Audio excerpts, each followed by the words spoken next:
windows learned to sing before they learned to watch.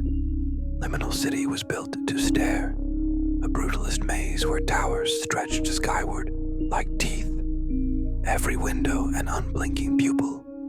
But tonight the concrete hive did not stare. It sang. Hymns leaked from glass panes and domes, too human to be mechanical, and entire blocks thrummed with the choir of something that should not have had a voice.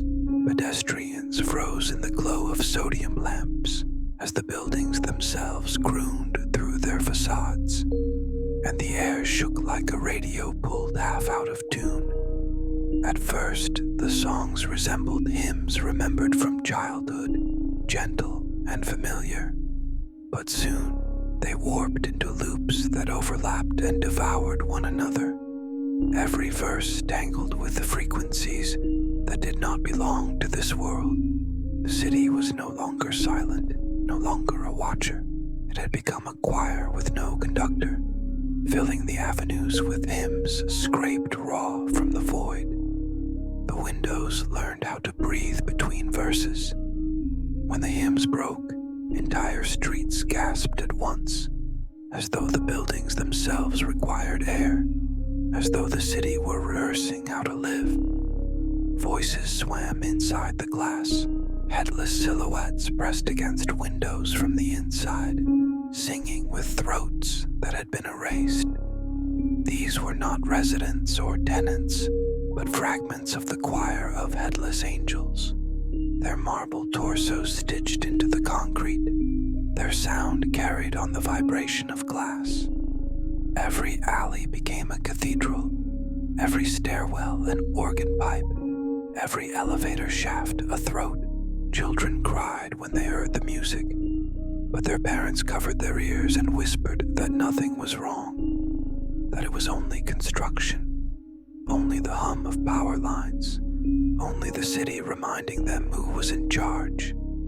But the songs were undeniable, notes too sharp to ignore, bleeding through brick, embedding themselves in flesh. The choir had not been invited, but it had found resonance in the walls, and the city welcomed the infection like an instrument, eager for a new song. The windows swallowed light with every verse. Street lamps sputtered and flickered, then bent to the rhythm of the hymns, strobing like metronomes set by invisible hands. When cars tried to pass, their engines cut into silence, headlights dimming as if ordered to bow.